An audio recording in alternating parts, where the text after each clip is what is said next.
Bismillahirrahmanirrahim. Kita sampai kepada hikayat yang ke-9 dari kitab An-Nawadir. Kitab kisah yang ke-9 ini menceritakan tentang karomah.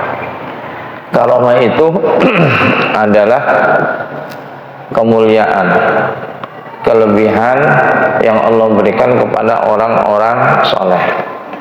Jadi memang ada di antara manusia-manusia yang dipilih Allah untuk mendapatkan karomah. Sesuatu yang luar biasa itu sangat amat mungkin terjadi pada manusia, ya, tapi tidak semuanya dinamakan karomah. Kalau sesuatu yang luar biasa itu terjadi pada seorang nabi, maka namanya mukjizat, ya. Seperti mukjizat-mukjizat yang Allah berikan kepada nabi-nabi kita. Ya, ada mukjizat yang sifatnya bendawi, ya, tetapi ada yang sifatnya maknawi. Yang sifatnya bendawi itu mukjizat-mukjizat yang Allah berikan kepada selain Nabi Muhammad. Yang dimaksud dengan bendawi gimana? Artinya bisa dilihat dengan zahir, nyata mukjizatnya terlihat dengan mata kepala, dan itu hanya bisa disaksikan oleh orang-orang yang hidup sejaman dengan nabinya.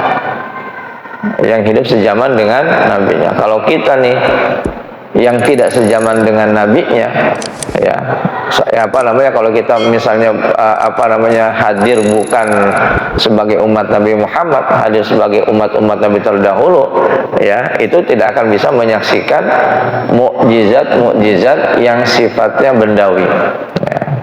Misalnya kayak mukjizatnya Nabi Musa. Apa tuh mukjizat Nabi Musa? Tongkat, ya. Tongkat zaman sekarang juga ada, ya. Panur itu pakai tongkat, ya kan, ya. Maka ketika ditanya oleh Allah, apa yang ada di tangan kanan kamu itu, wahai Nabi Musa? Kata Allah, ini tongkatku. Buat apa tongkatmu? Tongkatku ini aku berpatokan atau menopang jalanku ketika aku berjalan, dan ini bisa aku gunakan untuk mengarahkan kambing-kambing gembalaanku. Jadi ketika dia menggembala kambing itu digituin lah gitu ya. Rupanya tongkat yang dimiliki oleh Nabi Musa ini kemudian dijadikan sebagai mukjizatnya Nabi Musa alaihi salam. Dengan tongkatnya bisa berubah menjadi ular. Dengan tongkatnya bisa membelah lautan. Kenapa sih Allah ngasih mukjizat kepada Nabi Musa yang demikian? Karena kepandaian Bani Israel saat itu sihir. Sihir. Bahkan Fir'aun itu rajanya tukang sihir. Kalau diberikan mukjizat yang lain, itu kalau kata orang sekarang mah nggak apple to apple, ya, nggak matching, nggak sejalan. Masa nabinya punya kehebatan yang lain, sementara kehebatan masyarakatnya yang berbeda. Ya, jadi justru mukjizat yang Allah berikan kepada Nabi ini adalah untuk mengalahkan keahlian yang dimiliki oleh masyarakat saat itu. Ya. Kenapa? Karena mereka saat itu, karena kemampuannya itu, kepandaiannya itu, mereka ingkar kepada Allah, merasa dengan kepandaiannya itu tidak memerlukan kepada Tuhan, lupa kepada Sang Pencipta alam, bahwasanya kepandaian dimilikinya itu merupakan bagian kecil daripada kekuasaan Allah Subhanahu wa Ta'ala. Tapi mereka merasa sombong, sehingga dengan sihir yang mereka miliki, mereka tidak mengakui Tuhannya, tidak mengakui Allah. Maka ditantang oleh mukjizat yang Allah berikan kepada Nabi Musa cuma sekedar tongkat doang. Nah, rupanya tongkatnya inilah yang dapat mengalahkan tukang-tukang sihirnya Fir'aun. Ketika dilemparkan oleh tukang sihir Fir'aun tali temali yang mengubah pandangan orang seolah-olah tali itu merupakan merupakan ular, ya. Nabi Musa pun awalnya takut, ya, takut karena dalam penglihatan Nabi Musa awalnya itu ular. Tapi kata Allah, la takhaf, ya, jangan takut, lemparin tongkat. Ketika dilemparin tongkatnya, maka dilahap habis tuh tali temali yang terlihat seperti ular dalam pandangan masyarakat awam, dilahap habis, ya. Sampai kemudian sudah habis ini, ya, ular yang berasal dari tongkatnya Nabi Musa mangap. Tahu mangap, Pak? Ya, nganga. Itu mangapnya itu, ketika nganga itu dalam tafsir mulai dijelaskan antara bibir bawah dan bibir atas ular itu jaraknya 40 meter. Jaraknya 40 meter. Kira-kira kemakan nggak kita tuh, ya? Nah, diceritakan seperti itu. Nyata kalah Fir'aun dengan tukang-tukang sihirnya. Tapi apakah Fir'aun menerima ajaran yang dibawa oleh Nabi Musa? Enggak, tetap ingkar. Ya, ketika tukang-tukang sihirnya Fir'aun menyatakan saya beriman kepada Tuhannya Nabi Musa dengan sangat congkaknya dan sombongnya, loh, kamu beriman kepada Tuhannya Nabi Musa, emang aku sudah ngizinin? Emang aku sudah ngizinin? Jadi beriman atau tidak berimannya tergantung izinnya Fir'aun. Saking apa tuh? Saking sombongnya. Saking sombongnya. Akhirnya Nabi Musa dan pengikut-pengikut barunya yang sudah menyatakan beriman, yang tukang sihir, dikejar oleh pasukannya Fir'aun. Ketika Nabi Musa sudah terdesak di pinggiran laut, pantai, ya, pasukan pengikutnya Nabi Musa udah pasrah, udah bakalan kita nggak selamat ini, bakalan nggak selamat, udah nggak ada jalan lagi, udah susah, udah ini lautan yang sangat luas, nggak mungkin kita seberangi. Tapi saat itu pun Nabi Musa diperintahkan oleh Allah untuk mengetukkan dengan tongkatnya ke laut. Ketika diketukkan dengan tongkatnya, lautan itu kemudian membelah, yang menyebabkan pasukannya Nabi Musa beserta pengikutnya bisa melewati lautan yang tadi begitu sangat dalam. Ya, ketika sudah melewati, Fir'aun nyampe tuh di pinggir pantai. Fir'aun awalnya nggak mau ngikutin, baru mikir bakalan nggak selamat kita nih, bakalan nggak selamat. Tapi rupanya kudanya Fir'aun itu kuda jantan. Nah, rupanya Allah menurunkan kuda di belakang pengikutnya Nabi Musa itu kuda betina, sehingga kudanya Fir'aun ini tergoda untuk mengikuti kuda betina yang udah duluan tuh. Ya, akhirnya masuklah Fir'aun. Kalau Fir'aun udah masuk, pengikutnya masuk, mau nggak mau dong masuk. Ketika Nabi Musa sudah sampai di sana, diketuklah lautan itu dengan tongkatnya, kemudian Fir'aun beserta pasukannya, ya, mati karam. Saat itulah baru Fir'aun menyatakan, amantu bi Rabbi Musa wa Harun, saya beriman kepada Tuhannya Nabi Musa dan Nabi Harun. Sudah terlambat keimanannya Fir'aun. Jadi itu Nabi Isa diberikan kepandaian dalam dunia pengobatan, karena memang orang saat itu pandai dalam pengobatan. Tapi yang luar biasanya, Nabi Isa alaihissalam mampu mengobatkan orang yang buta sejak lahir, mampu menghidupkan orang yang sudah meninggal dunia dengan izin Allah Subhanahu wa ta'ala, yang itu tidak bisa dilakukan oleh orang-orang yang pandai dalam dunia pengobatan saat itu. Tapi kehebatan Nabi Isa apakah kemudian menyebabkan orang-orang Bani Israil saat itu beriman kepada Allah? Ya enggak juga. Tidak mengubah keyakinannya untuk menyembah kepada Allah, bahkan semakin ingkar. Nabi Isa ingin dibunuh, kemudian Allah selamatkan, diangkat oleh Allah Subhanahu wa ta'ala. Nabi Soleh dikirim kepada bangsa Ad dan bangsa Samud. Bangsa Ad dan bangsa Samud itu adalah bangsa yang mempunyai kepandaian dalam memahat, dalam mengukir. Yang diukir di pasir itu nggak tanggung-tanggung. Yang diukir itu pegunungan. Ya, makanya kalau ngelihat di YouTube itu atau beberapa tahun yang lalu itu ada jejak para rasul, itu kan ada tuh di antara peninggalannya bangsa dan bangsa Samud, itu pegunungan diukir menjadi rumah, menjadi istana. Ya, itu ada di Madyan Soleh di Madinah ada, bahkan juga ada di wilayah Yordania. Ya, wilayah situ tuh masih sekarang masih ada peninggalannya. Ya. Nabi Soleh diberikan kemampuan untuk memahat, padahal Nabi Soleh nggak pernah belajar memahat. Yang dipahat oleh Nabi Soleh batu kecil lah, ya mungkin sekedar podium kali ini, ya sekedar ini, ya nggak tinggi sepodium, pokoknya sebesar podium, diukir, dipahat oleh Nabi Soleh menjadi patung onta, menjadi patung onta. Dicibir oleh bangsa Ad dan Samud. Kenapa? Cuma ngukir batu doang mah kecil. Kalau mau tuh ngukir pegunungan tuh, dipahat pegunungan menjadi rumah, menjadi istana. Dicibir. Ya, itu mah nggak seberapa. Tapi yang luar biasa, onta yang merupakan hasil pahatan Nabi Soleh, onta ini hidup. Onta ini hidup. Hidup seperti onta-onta yang lainnya.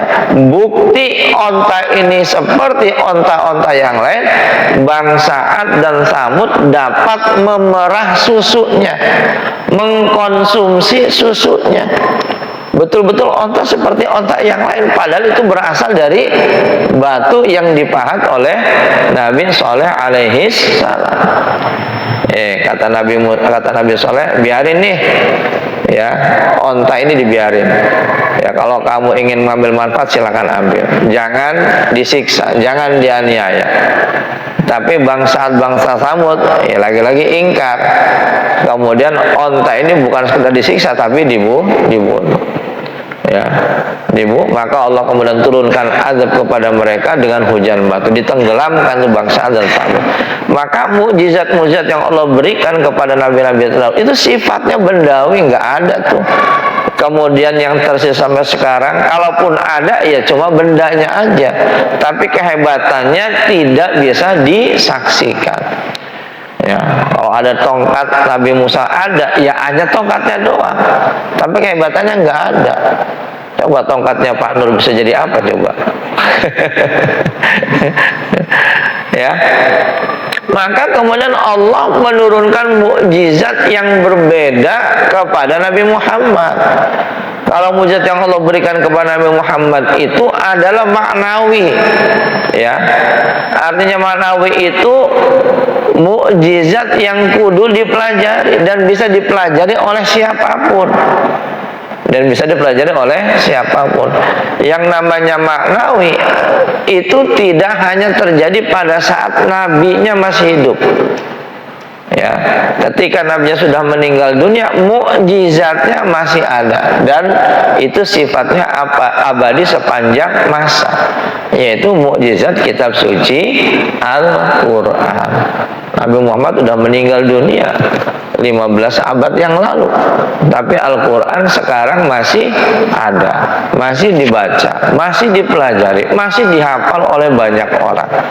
Ya, dan banyak orang-orang yang awalnya mempelajari Al-Quran untuk mencari kelemahan, tapi rupanya mereka mendapatkan hidayah. Itu banyak. Di Indonesia misalnya ada tuh seorang biarawati yang sekarang menjadi pendakwah, Irene Sundono namanya tuh. Tadinya seorang suster biarawati, katanya diminta untuk mempelajari Al-Quran, mencari kelemahannya. Dia baca Al-Quran seperti buku yang lain tuh, dari belah kanan, ya dari belah kiri ya. Kalau kita kan Al-Quran bukannya dari belah kanan gitu ya. Ya kayak seperti baca buku biasa, dari surat An-Nas dia baca. Ya.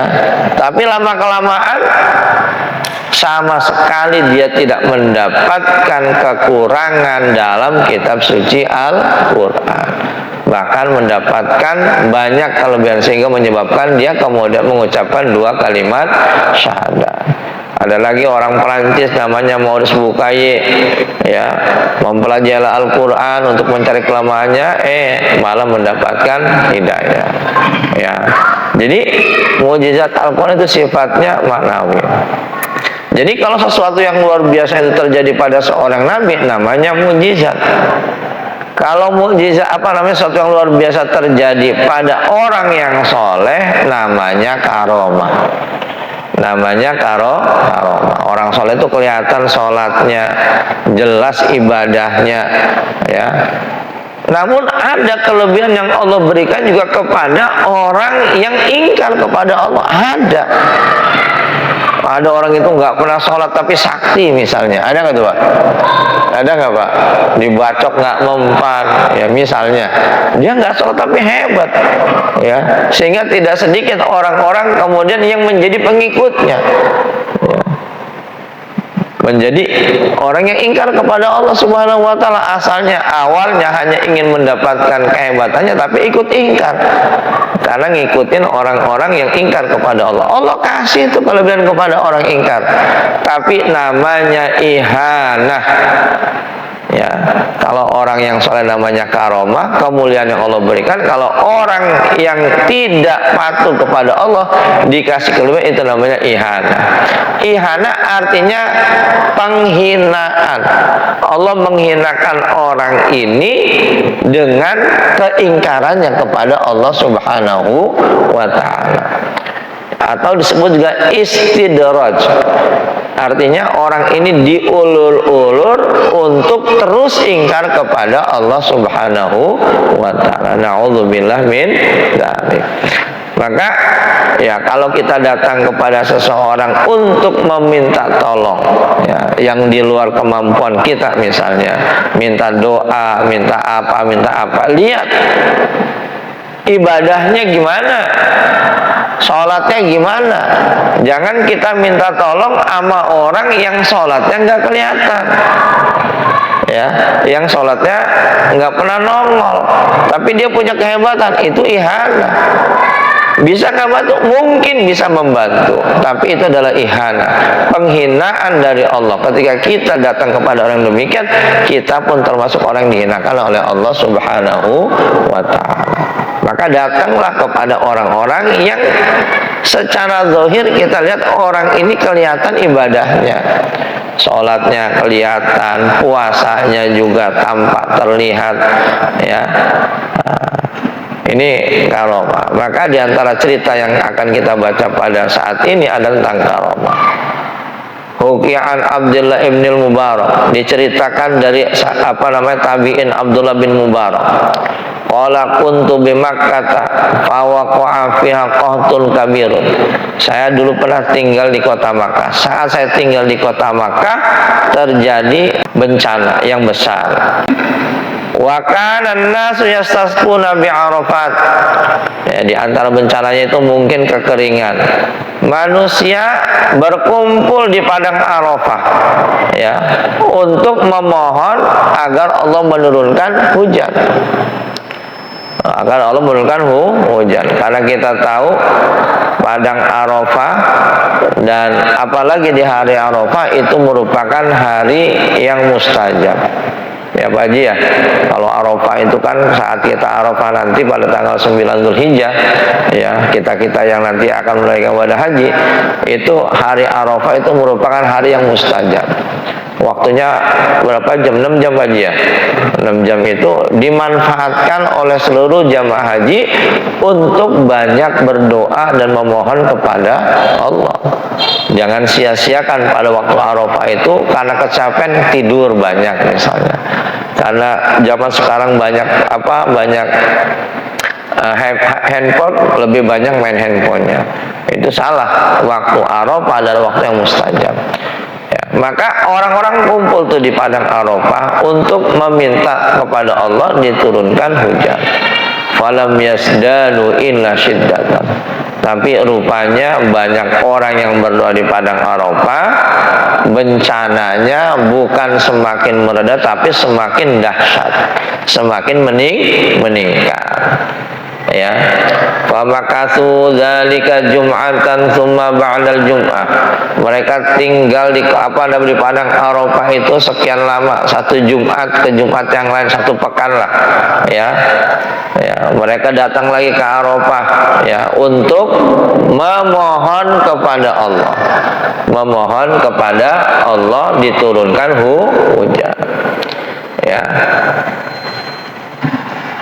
Ya, sekali lagi orang datang banyak, ya, doanya dipanjatkan kepada Allah, tapi rupanya sekian banyak orang yang berdoa itu malah semakin bencananya semakin meningkat, bukan semakin berkurang. Ya. Fara'aitu fihim rajulan aswada. Di antara orang-orang yang memohon itu setelah beberapa Jumat, saya melihat ada seorang laki-laki hitam, dhaifal badan, ya, badannya ringkih, kecil, ya, kurus lah gitu ya. Fasalla raka'atain. Diperhatikan ya sama Ibnu Mubarak. Saya melihat nih orang sholat 2 rakaat. Ya, si orang laki-laki hitam yang badannya kecil itu. Setelah sholat 2 rakaat, tsumma da'a rabbahu ba'dahuma. Kemudian dia memohon kepada Allah setelah melaksanakan sholat sunnah 2 rakaat tadi. Tsumma sajada. Kemudian sujud. Ya. Dalam sujudnya terdengar rintihan doanya oleh Ibnu Mubarak. Apa ketika sujud yang diucapkan? Kata dia, wa izzatika la arfa'u ra'si minas sujud hatta tasqi ibadah. Dengan kemuliaanmu ya Allah, dengan keagunganmu ya Allah, saya tidak akan mengangkatkan kepala saya dari sujud ini. Saya akan terus bersujud ya sampai engkau menurunkan hujan untuk hamba-hambamu. Yang diomongin cuma itu doang, Pak. Yang dimohonkan hanya itu. Saya tidak akan mengangkat kepala saya dari sujud ini kecuali engkau menurunkan hujan. Setelah saya mendengar permohonan ini, kata si Imam Mubarak, masih dalam keadaan sujud orang. Fara'aitu qit'atan minas sahab. Saya melihat segumpal awan hitam. Zaharat, tampak kelihatan. Yang tadinya nggak ada awan, saya melihat kok ada gumpalan awan. Tsumman dhamma ilaihi qitan ukhra. Rupanya setelah saya melihat satu gumpalan awan hitam itu ada beberapa gumpalan-gumpalan yang lainnya tuh. Lama-lama nih awan hitam ini menyatu menjadi satu kesatuan yang besar. Tsumma amtaratis sama, kemudian turun hujan. Ya biasa kan begitu kan ya.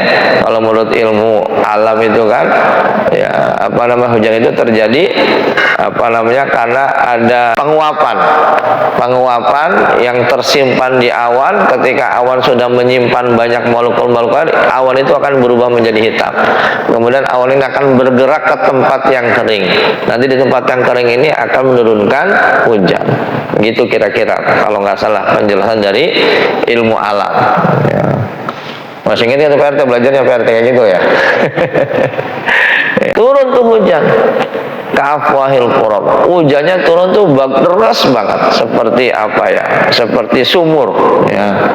Fahamidallah. Kemudian orang ini mengucapkan alhamdulillah, bersyukur kepada Allah, salat, kemudian pergi.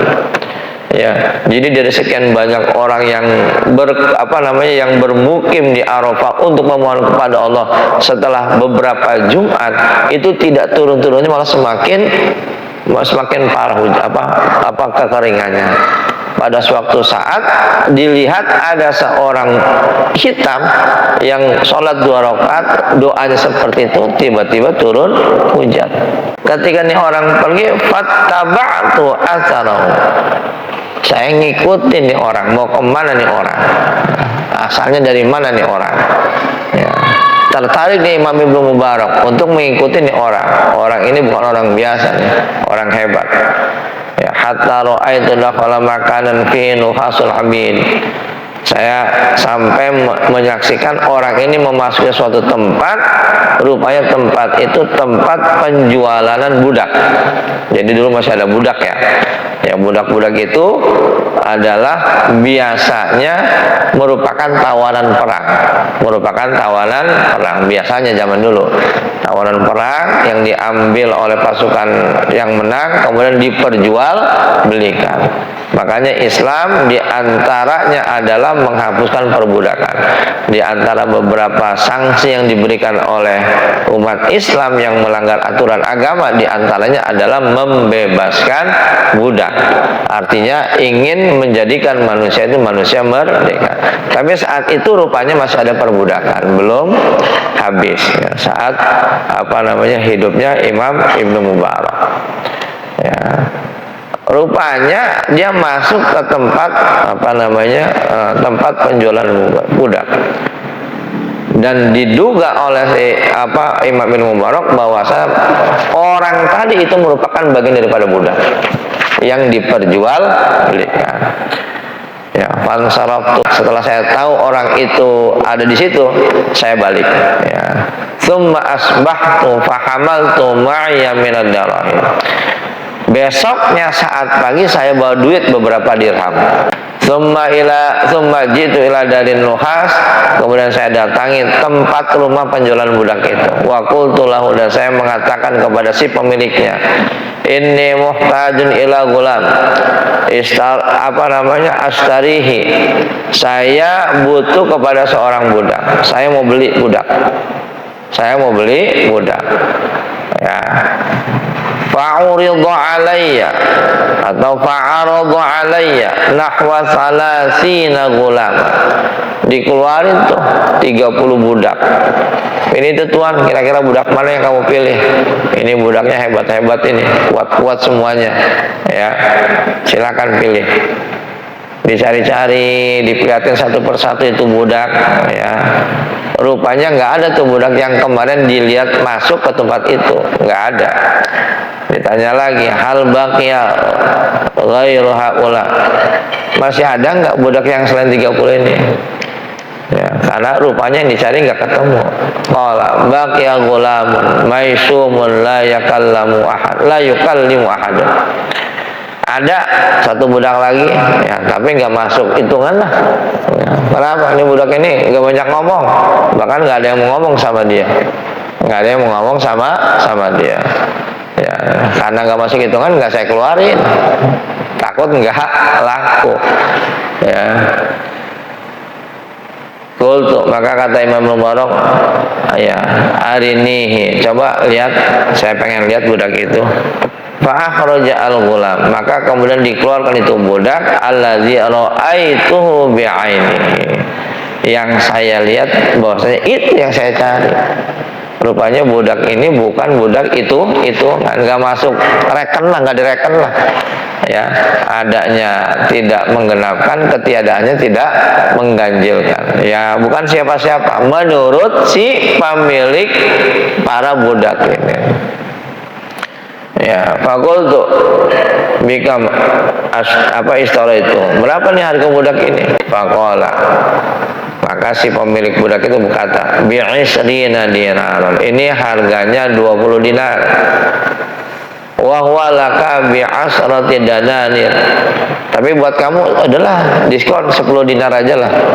Karena dianggapnya budak ini ya bukan budak yang hebat lah ya. Jadi kalau dihargain 10 dinar juga ya udah untung lah ya, untung lah.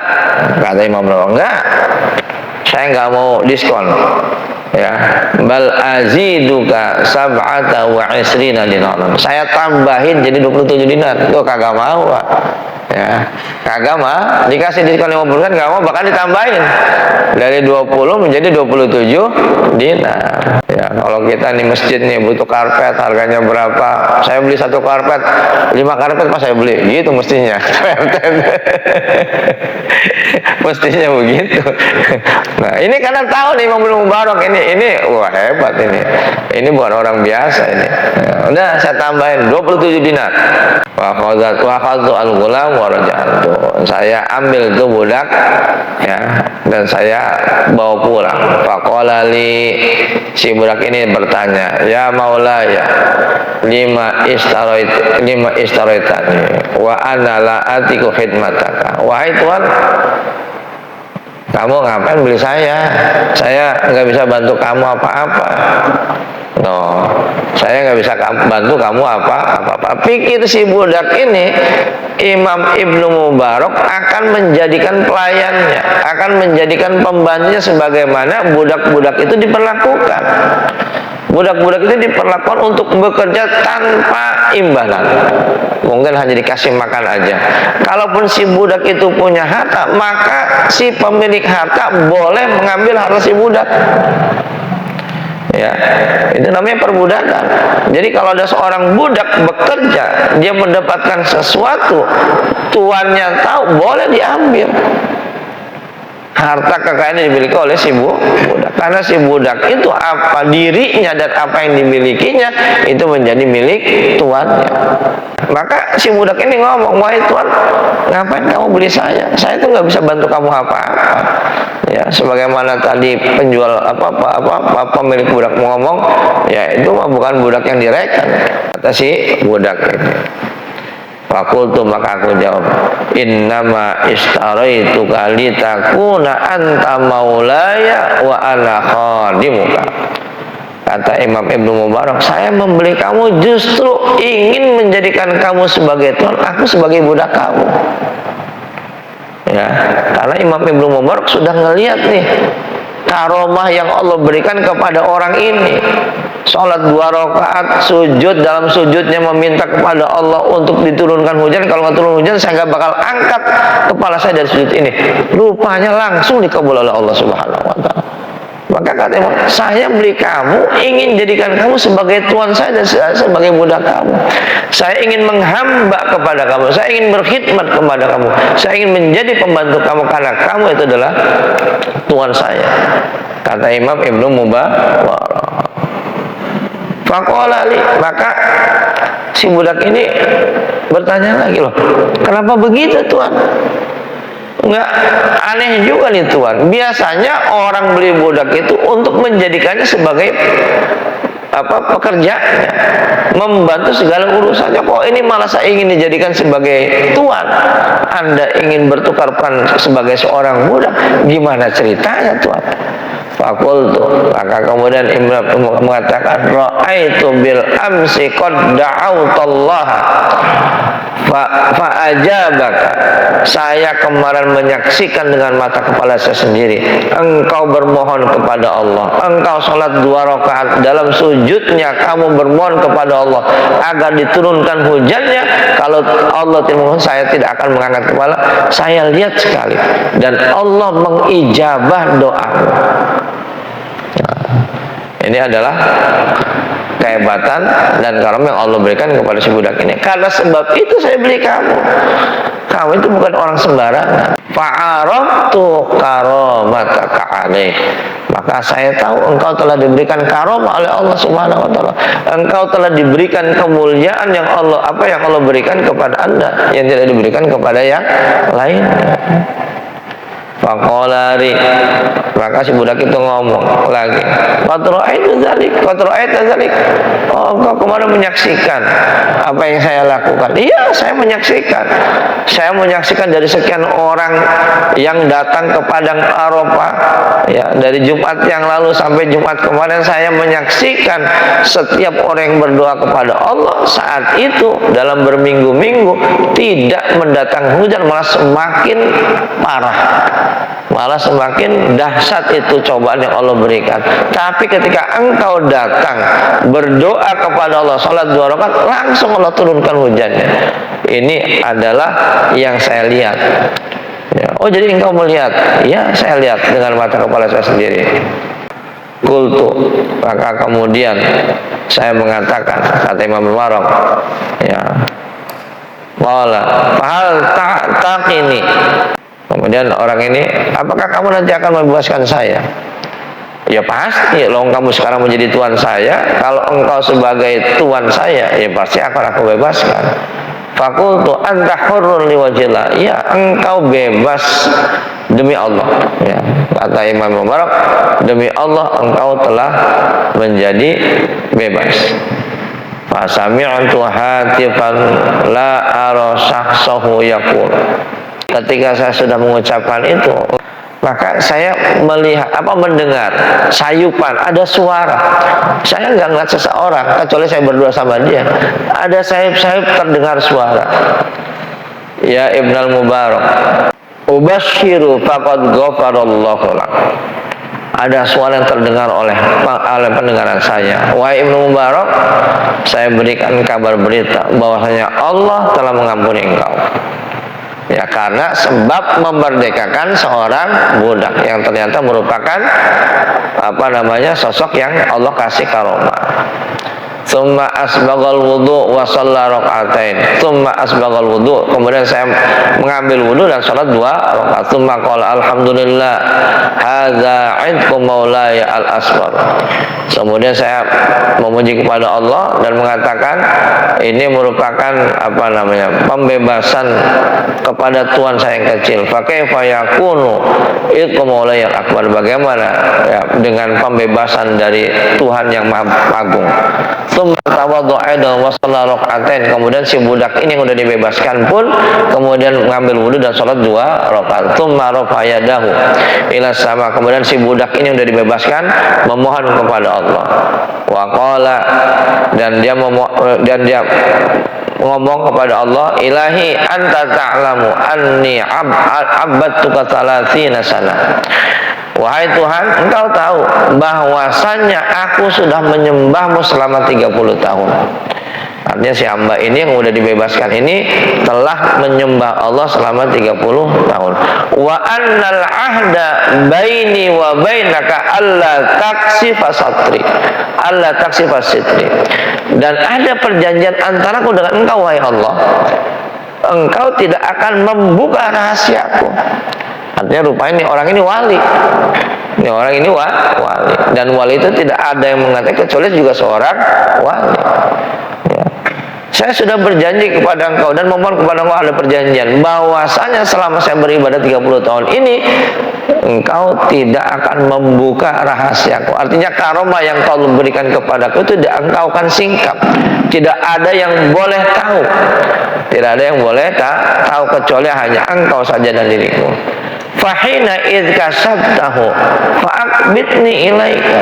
Ya Allah, sekarang engkau telah menyingkapkan keadaanku, telah membuka asliku itu seperti apa di hadapan seorang hamba ini, maka karena engkau telah membuka rahasiaku kepada orang ini, fa'akbitni ilaika, maka tolong ambil saya kepada engkau.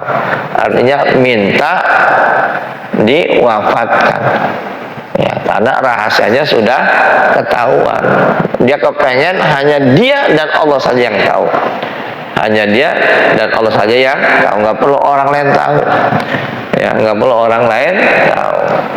Nah, setelah orang ini memohonkan seperti ini kepada Allah, fakharra maghsyan alaihi fa idza huwa mayt, orang ini tersungkur dan meninggal dunia.